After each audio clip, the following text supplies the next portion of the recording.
ki raro, tuia ngā mea katoa, raurangatira mā, ki te mana whenua, tēnā koutou. Ko wai au, ko maunga tapu, te maunga e rune taku ngākau. Ko mātai, te awa, e mahea nei aku, maharahara, no whakatū aho. Ko Rosalie Nelson, toku ingoa. Look, I just want to say how absolutely delighted I am to be with you all here today for this very important discussion around regenerative and other new financial models that can unlock capital for those that are working at the front line.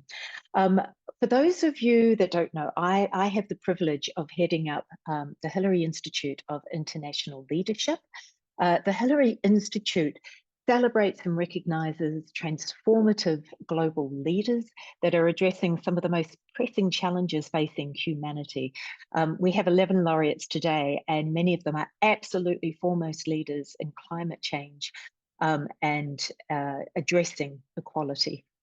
I also have the privilege of heading up the Edmund Hillary Fellowship. Now, the Edmund Hillary Fellowship is over 500 innovators, entrepreneurs, investors, and change makers who have connected to Aotearoa New Zealand as part of a very innovative talent attraction program.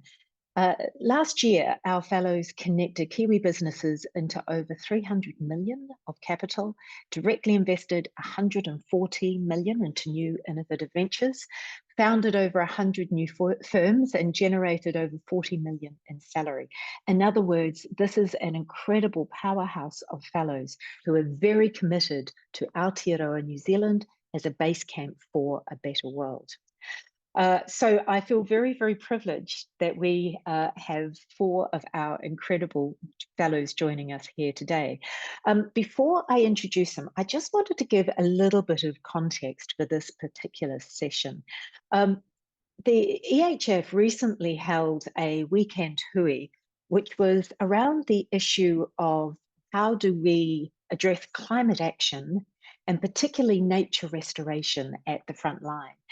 And we had a real mixture of people in the room, and there was a lot of discussion and debate. But one of the really key things that emerged through it was that one of the biggest barriers was access to capital and the capacity of frontline initiatives to both be able to identify but then attract funding, and to also demonstrate the measures of value that funders actually required. Now, in Aotearoa New Zealand, we know that only around 4% of philanthropic funding, for example, is actually going towards climate. And globally, I hear that that kind of ratio is not that unusual. So the question came up, what might be some of the new financial models supported by new or different measures of value that could unlock capital at scale for frontline projects? And we really thought this worthy of exploration. So I'm going to introduce each of our panelists and then just give them a brief period just to offer their opening thoughts on this particular topic. Then we'll kick off into the debate. And look, what I would ask is please do ask questions, provide comments, use the chat really openly, because we would love this to be interactive. So our panelists are joining us from all over the world in many, many different time zones. So I'm actually going to start with Satya Kumar. Satya is joining us from India. I think it's about 5:30 in the morning there. And he is an entrepreneur with over 30 years of experience dedicated to energy and renewables. He was actually a real leader in solar energy, receiving incubation support from the World Bank under their photovoltaic market transformation initiative. And that was way back in around, I think, 2000. He's an educator, mentor, and advisor to governments, and is really passionate about the need for different catalytic and regenerative finance models for a sustainable future. So Satya, thank you so much for joining us this early in the morning. Love to just get your opening thoughts. Thank you, Rosalie. Yeah, it's my pleasure to be here. And I'll just start by saying that I'm outraged at the slow progress of climate action under the umbrella of Paris Agreement, and the promise of $100 billion a year versus the trickle of funding which has come into the Global Climate Fund, GCF. So, I mean, if you see, uh, you know, I mean, also the main reason uh, that, like I have had actually my moment of cognitive dissonance with this climate negotiations when I came to know that military emissions are excluded from carbon accounting. I mean, that is something which many people aren't aware of. Mm. And this is like this was made goes back actually 25 years to Kyoto Protocol, when the US said, this is a deal breaker for Kyoto Protocols. Military emissions are off the table. And then you have things like, $100 million ad campaign by uh, British Petroleum, where the climate problem, fossil fuel problem has been made our individual problem, where we should look after our individual carbon footprint while BP continues to make profit from fossil fuels. But British Petroleum, I mean, I'm taking the example of BP because UK is in the news recently for going back on, fossil fuel extraction and new projects being launched there. So British Petroleum has gone to rebranded as Beyond Petroleum, but actually they're back to petroleum. So that's where it is. That is the hypocrisy of these climate negotiations, which is outrageous. And that's where I think, like having spent this much time as an entrepreneur, I have confirmation bias for renewables. And now uh, I have my entrepreneurial days behind me, and I have learned quite a bit in the last couple of years, and I feel technology alone cannot fix the problem. If we say tech can fix it, I think those people are wearing a meritocracy hubris. I think technology is important for energy transition, decarbonization, but it is not enough. It cannot fix the problem. We have to really think about, the eons that took for formation of the earth. We have to look at biology and geology and find, nature-based solutions. I think that's where, like nature-based solutions, like how, James Lovelock and Lynn Margulis put it as Gaia theory, or how our own laureate from Hillary Institute, Johann Rockström, calls it planetary boundaries. I think those are important. All the noise is about, renewables, green hydrogen, and um, what do you call it? Carbon capture. Now, geoengineering and carbon capture. This is all the thing about. I think what we need are nature-based solutions. I think that's where a lot of the EHF fellows are working on it. For instance, Brad Leibov, yeah, is a leader in the, in this field. Brian also, with the seaweed permaculture. So I think that's where I would like to see how EHF can come together. And we have Andrew here. Yes. The And look, SDG. everyone will have an opportunity to hear from Andrew shortly. Listen, thank you so much, Satya. Laina is joining us from Singapore, and she runs a multi-country social venture Angels of Impact to fund and support innovations that are tackling poverty, gender equality, and sustainability. And she's very much working in this clear space of this clear funding gap for women of colour from marginalised communities. And this is her real passion. So Angel of Impact offer community building, capacity building, and investment across ASEAN countries. Laina, you are very much in the front line of your space. What is your thinking about the shifts and changes needed within our finance systems? Thank you so much, Rosalie. I would like to challenge a little bit in terms of whenever we look at climate issues, we tend to focus only on nature-based solutions or the planet. And I wanted to challenge the concept that the post-colonized and hyper-capitalistic world that we live in actually has been the cause of climate chaos. It's because it fundamentally commoditizes not just the planet, but also people. And that whatever system we come up with has to look at the two hand in hand. The financial system we currently have is actually not broke. It was created to benefit the few at the expense of both people and planet. So clearly we cannot use the same system to solve the problem. We need to move to something that is non-extractive and more well-being focused, not only for the planet, but also for people.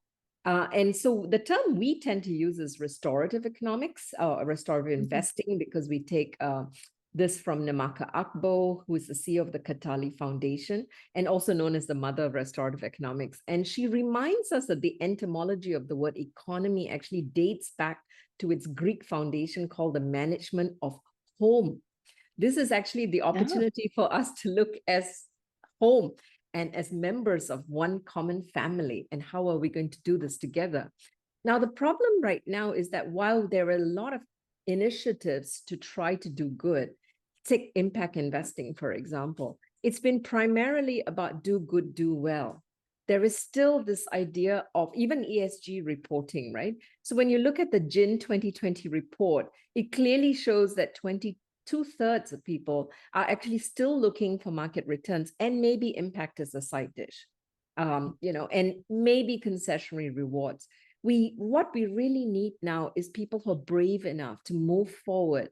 And what I find very interesting is besides Angels of Impact, there are actually a lot of innovative ways of looking at how can we restore and regenerate, not just the planet, but also people. And I'd like to highlight Rangi Maria Price, who runs Connective in New Zealand. And to quote her, she says, from a Tikanga point of view, Tikanga is purpose and well-being driven, not profit driven. It focuses on upholding the well-being of people and planet as being the determinants of how you use capital and your best thinking to achieve those ends. That imposes on us a sacred obligation to deeply care for people and a sacred obligation to care for the life-supporting capacity of the planet in perpetuity. So there's a lot of interesting innovations. In the US, there's another group called the Candide Group. They invested into a company called the Tankaba. They came up with really innovative models. And the reason why, because Tankaba used indigenous principles of looking at 7 generations, looking at restoring wealth and community, and you never extract more from planet. You always give back more. Angels of Impact, we like to use the term that people are actually the weavers of a resilient community and a healthy planet. That's why we focus on frontline communities. And really what we feel is we need more of this. There's restorative investing is really looking at inclusion, governing for the whole, regeneration. And Edgar Villanueva, who wrote the book Decolonizing Wealth, actually calls us to start looking at money as medicine. New Zealand, I feel, is one place that has put well-being economy at the center. It's also a country that has acknowledged indigenous wisdom and culture. And that's why I think New Zealand has a great opportunity to lead the world in looking at alternative ways, not only to solve the climate crisis, but also for the well-being of people and planet. Thank you. It's actually really inspiring to hear that. And on that note, I'll pass to Brad Leibov. So Brad is joining us from Chicago. And he is a social impact leader, founder and CEO, and he's been absolutely driven by his passion for building solutions for the benefit of people and planet. So he currently serves as the CEO of EarthShare, where he's on a mission to build a larger, more inclusive community of environmental donors who are committed to sharing resources and passion to saving our planet. So for more than 3 decades, EarthShare has rallied millions of people in support of the planet, resulting in more than 400 million contributed through their giving programs. So, Brad, you're very much at the other part of really how do you begin to mobilize financiers towards a contribution that addresses not just economic well-being. Where are you sitting on this issue? Yeah, thank you, Rosalie, and really appreciate the opportunity to be here with you today. And I think it's a great foundational question. I really appreciate how Laina brought up the Candide Group, which is really a phenomenal organization based in the US, engaged in just the type of regenerative finance in which we're discussing today. And when I look at how the Candide Group raises a portion of their funds, it's often from philanthropic sources of capital. And so, my area of work is on that philanthropic side of the equation. I see philanthropic capital as our best source of risk capital for regenerative finance. And when I look at the size of the sector, the enormity of the sector in the US alone, we have over 1.5 trillion in charitable assets being warehoused in foundation endowments and donor advised funds. This is an enormous opportunity, but also challenge in the system. The donor advised funds, which is a charitable giving vehicle, similar to private foundations or other charitable entities, but without a requirement to actually release those funds for grant making. Those funds that are affiliated with the banking industry in the US dominate the sector, and they've been accumulating assets at an enormous rate. There's now $250 billion alone sitting in donor advised funds. And these are funds that are often sitting on the sidelines, potentially being invested in ways that not only compound the problems we're working to solve, but are actively doing harm. We have developed one estimate that suggests that funds sitting in these accounts, at least a portion of them are being invested to finance fossil fuel development. And that's the equivalent of over 3 million vehicles on the road annually. And that's just in the US alone. So my work really focuses on the fact that I believe philanthropy has a bigger part to play in the regenerative finance solution. We have the risk capital, and we in the philanthropic world need to be active not only in spreading the wealth, the dollars that we have in our bank accounts in grant making, but also in investing and impact investing, regenerative finance in particular. So I look forward to the discussion today, and as I'll share some of the work that we're doing and some additional data points as it relates to philanthropy and its role in regenerative finance. Great, Brad, thank you. Actually, some fascinating but also somewhat appalling statistics that are in there. Andrew Hewitt, Andrew, thank you for joining us today. Just checking, I believe that you're online. I can't see it in the screen at the moment. Yes. Andrew, wonderful, Andrew, lovely to see you. So Andrew has spent the last 15 years, 15, asking the question, how do we change the game of business? It's a recognition that the profit at all cost model is actually putting us out of business as a species.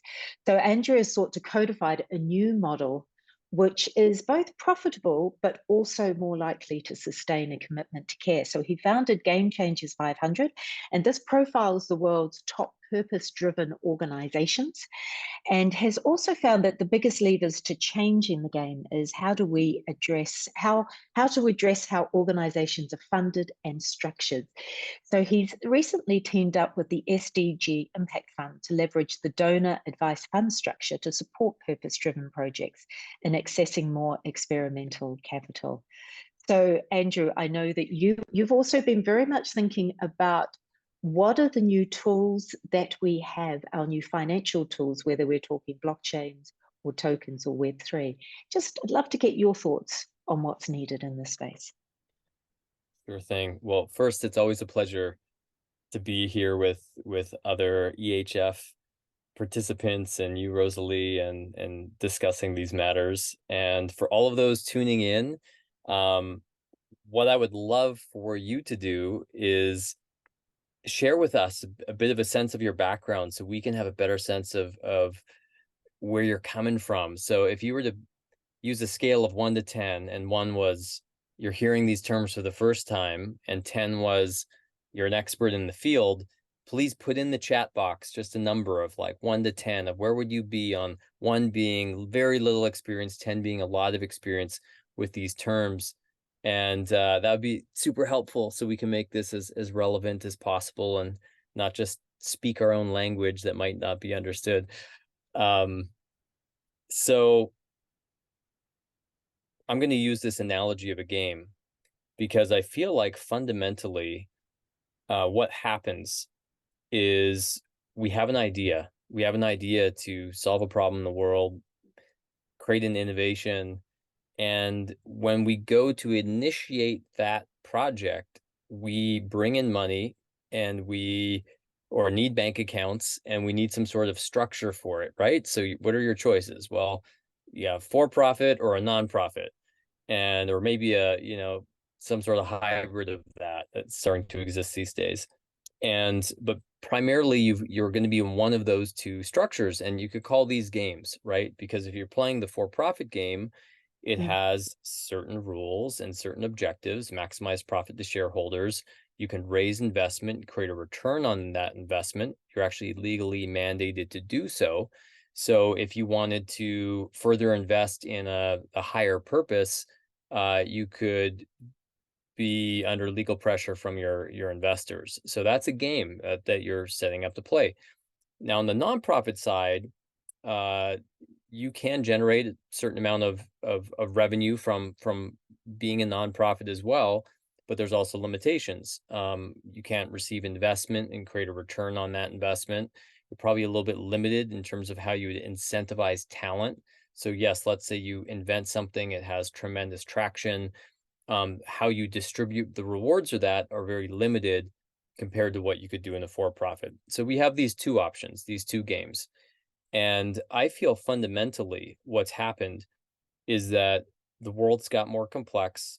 We're facing more systemic challenges that are interconnected. So you can't just solve one. You have to actually see that you have to kind of work systemically to make meaningful progress, which is very complex. And so these two for-profit, nonprofit games aren't actually adequate to coordinate us as human beings and to coordinate our resources effectively to solve the problems that we're really wanting to solve. As was spoken to earlier, like you could really point your finger at capitalism and say, well, we're not going to solve the problems with this system. It was designed to benefit a few, of course, right? And yet we often operate with this assumption that this 3-sector model, which is for-profit, nonprofit, and government, that is what you could say is our global coordination system. And I think what we need to do is take a step back and say, is this coordination system of these 3 sectors sufficient to meet the challenges that we're trying to solve? And what I've been learning is that a lot of noble projects that take the nonprofit route, I mean, you could say they're relying on the profits of the for-profit sector to fund them. So that is an irony in itself often. But especially if the for-profits are creating the problems faster than the nonprofits and governments can solve, which the data seems to suggest. And so the inquiry I've been in is how do you incentivize people, incentivize projects to be more likely to collaborate, because collaboration is required to solve these more complex issues. How do you incentivize capital to go into these more experimental things? But these are things that can generate revenue as well. So they're not limited to nonprofit structures too. In fact, one of the best ways to incentivize capital is to create a return on that capital. And actually, one of the best ways to ensure the success of this work is to find ways to be regenerative, right, in a way that's aligned with the mission. And so I feel what we've really needed to do is, one, own the fact that we're in a 3-sector system that isn't sufficient, and we need to experiment with new game designs. And 2, we need those pioneers who are willing to experiment with how they're being structured, funded, and coordinated. I love the way, Andrew, that you've classified the whole system and then been able to move us forward. You did make a point at the beginning, and I'm just looking through the awareness of everybody on the call. There's a real range of understanding about these issues. So I wondered if I could just put to the panel, is there a simple explanation that we can give when we talk about regenerative finance, blended finance, even impact in investment, without going into laboring too much? Is someone willing to give a brief definition?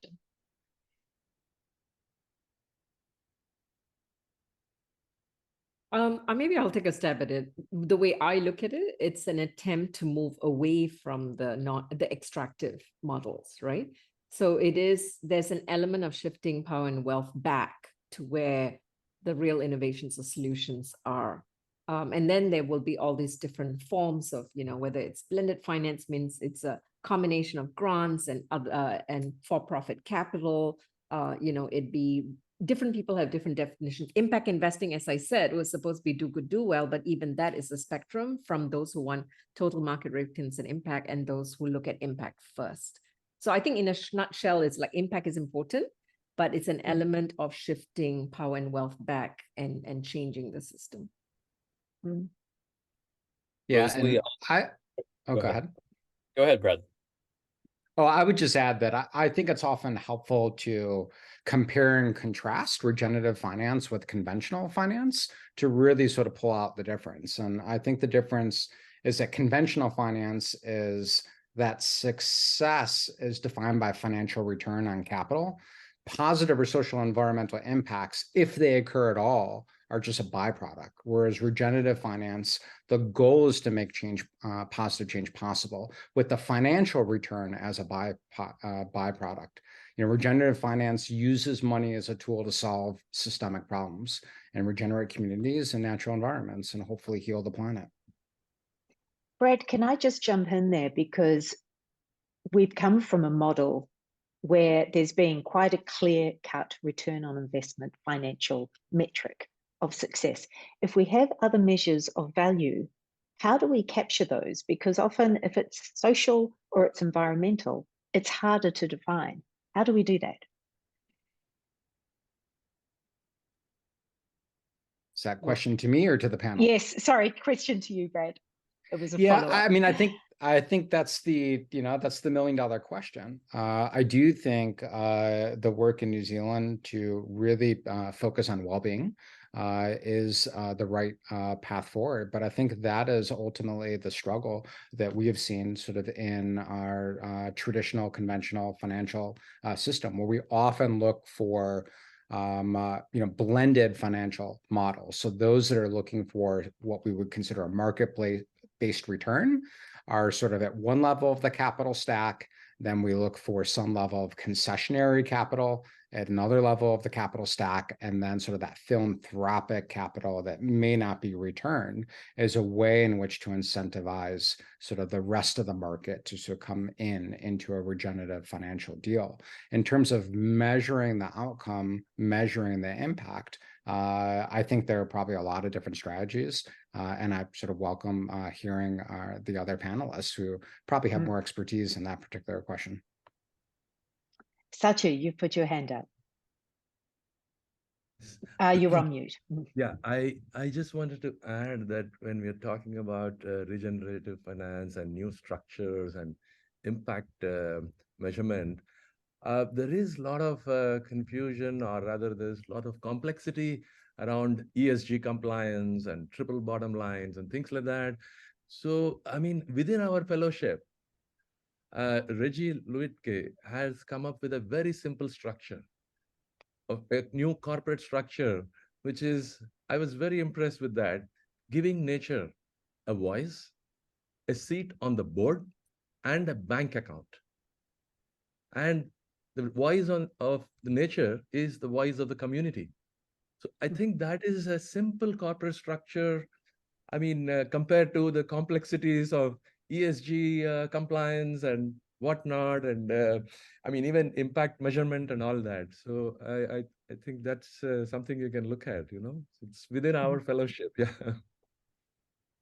Thank you. Laina, because of your work on the front line, where do you see some of the critical barriers to unlocking capital, particularly for women-led or Indigenous-led frontline initiatives? Yeah, thank you for that question, because, sadly, bias is really the key thing. Lin Hui from the Candide Group, in fact, came up with data that Indigenous-led community development finance institutions like CDFIs run by Indigenous actually in the US have lower default rates, and yet they receive 10 times less funding than white-led. So there's a lot of data there, and people on the front line are undervalued, under-resourced, and often very invisible. So I've seen so many impact funds, even here in Asia, we've got hundreds and millions of dollars coming into Asia of impact investing, but they all flow to people who look like you and Brad and Andrew, because there's a lot of unconscious biases around it. And I also want to put forward that this is the time to uplift the models and the innovations that's coming on the ground. You mentioned the different models earlier, but one that wasn't mentioned was relationship-based lending. And this is coming out of Native Women Lead in the US. And they're taking the 5 C's of finance and flipping it around and calling it the 5 R's. And the 5 R's are relation, is reciprocity and relationship on it. Rooted, are they rooted into communal needs and wisdom? Restorative, does it support the employees and the owners to close the racial wealth gap?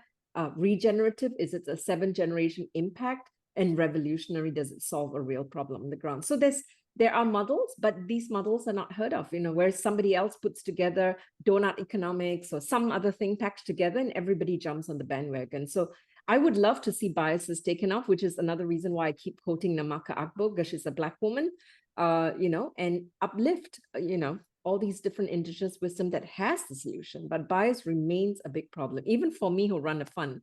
That's the fund of funds. And even though I'm Harvard grad and, I've got all this experience behind me, I still face that difficulty. Thank you, Laina. What you're talking about here is a cultural mindset. Is that the critical lever for change, do you think?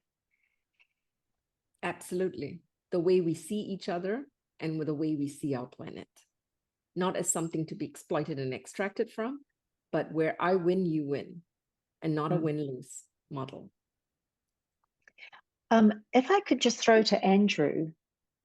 Andrew, you've talked about and you've been looking at what some of the new models might look like. What do you see or identify as being the levers for change that would shift us from the 3 siloed model that you raised before?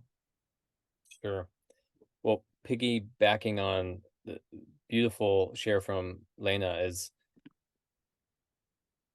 I approached this from a designs principle, right? So I looked at what are the core aspects of the game, right? You've got the objective, you've got how you train people, how you make choices, how you incentivize action or motivate. You've got how you measure performance, and then you have how you distribute reward. So you could say across those 6 areas, we have a paradigm in which we're operating in terms of what the game looks like. Capitalism, the objective is, maximize short-term profit. You train people for those outcomes, right? For specific roles and results. What you measure is the single bottom line, financial return. Reward is typically concentrated among investors and founders, executives. And so that's a game that's designed for those results. And some people might want to play that game, but there's other games that we need to design and play, right? And so I talked about nonprofit as a game, and it has certain incentives that will attract certain people and has certain limitations. I think what Laina just spoke to, and Indigenous wisdom points to, is a different game design, but it's rooted fundamentally in a different worldview, a different paradigm.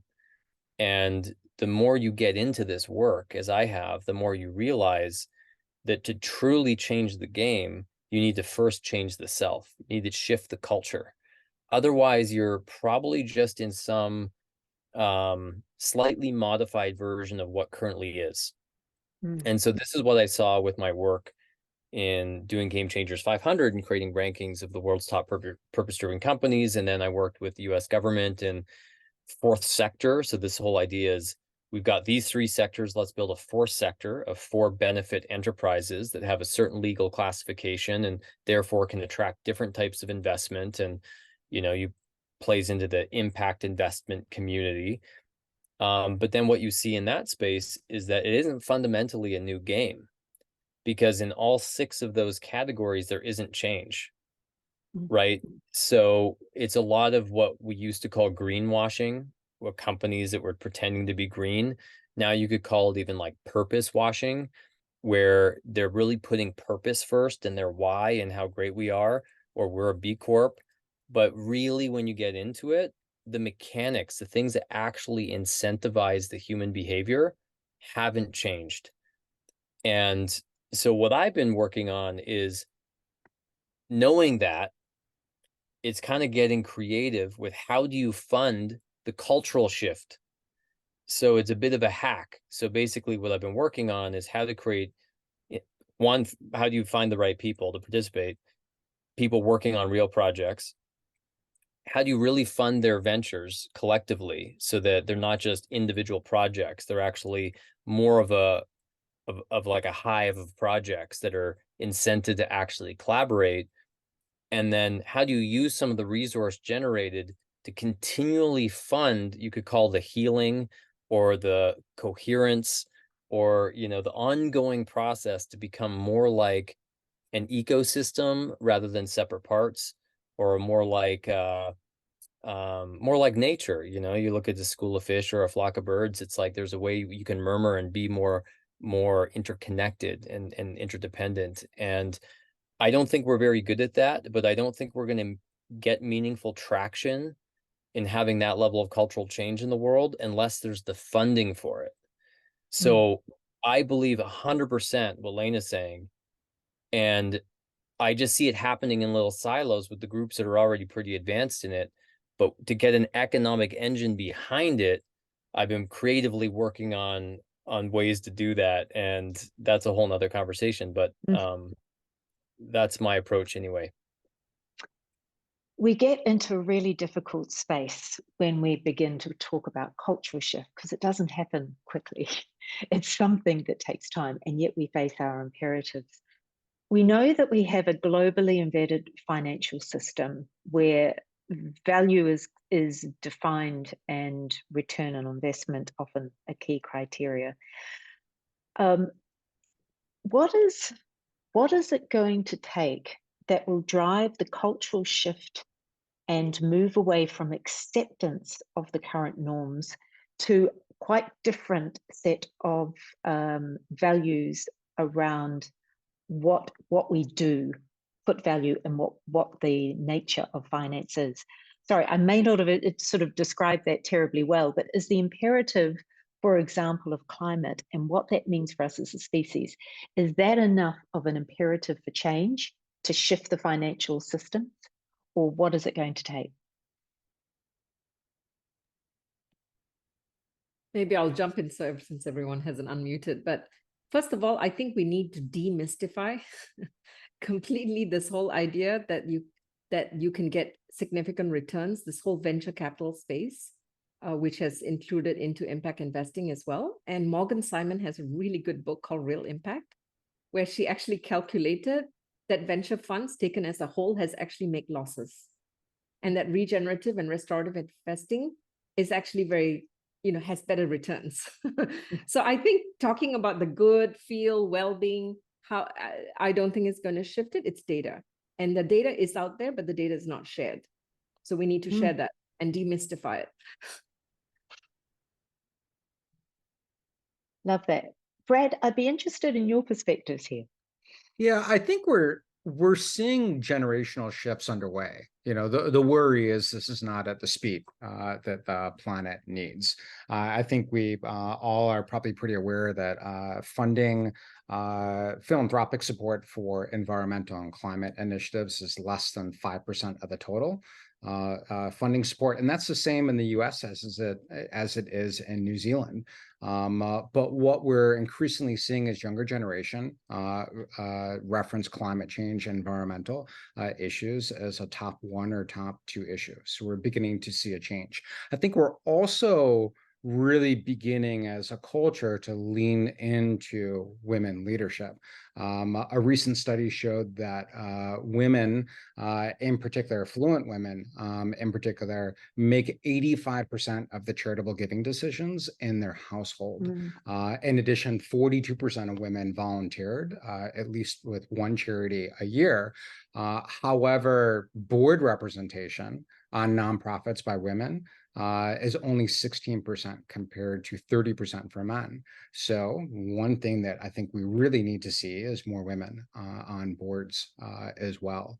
And again, younger generations are absolutely leaning in to environmental support. Younger generations are actively developing their own philanthropic strategies at higher rates than older generations, and elevating climate as a top issue. So we'll see that change long term, but is it at the speed and scale that we need right now? Absolutely not. I'm just going to end because I'm conscious of time. So I'm going to open it to the panel. I've probably got time for 2 comments. What's the potential for Aotearoa New Zealand on this?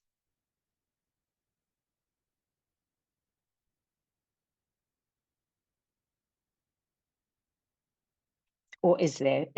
Are we too small? Can I go first? Rosalie, I think New Zealand has real potential to take leadership in climate action, and as a new wave of climate action. I say this because New Zealand has already done that with fighting the pandemic, and in the same way, you have the Te Ao Maori and the concept of Kai Tia Kitanga, the stewardship of land and oceans, and the deep kinship that the Maori have. So using this as the Treaty of Waitangi, and what you can do with this, to really launch a new wave of climate action, which is more inclusive and which delivers climate justice. I think that's something New Zealand can do. Thank you. Is there one other final comment from the panelists? Laina, I see that you've written something in there. Do you want to jump in? Yeah, I mean, I kind of said that in my opening remarks as well. I think there's an amazing opportunity. I always see New Zealand, even though there's still a long way to go on Indigenous healing, it's also the first country that apologized, that did restorative. It is experimenting new models. And with that leadership, I think we would have been nice to have an Indigenous person on this panel as well, because I think with that leadership of uplifting women as well as Indigenous, I think New Zealand can play a great role, not necessarily only leading the world, but actually becoming a facilitator, a collaborator, bringing these thought leaderships of other well-being economies so that we can create a critical mass to change the way we do things. Thank you. I'm conscious that we've got, I believe, Avril, just 1 minute. So I just want to close by saying, first of all, a really huge thank you for your thoughts. This is such a big topic. Trying to tackle it in 45 minutes is always going to be a challenge, but there were so many thought-provoking ideas and opportunities. We are really excited. We're holding a discovery session in a couple of weeks to explore this a little further, new measures of value, new finance models. So if you'd like to learn more, please get in touch. And in the meantime, just a huge thank you to Satya, Kumar, to Laina, Greene, to Brad Leibov, and to Andrew Hewitt. As fellows, ngā mihi nui, you are all amazing. Thank you so much. Perfect. And I will also send my thank yous. And also just a special one to Andrew for creating that space for us to put where we're sitting on our knowledge of the terminology. I put 1, so my mind's been absolutely blown and open. So thank you for creating that space. And then next week.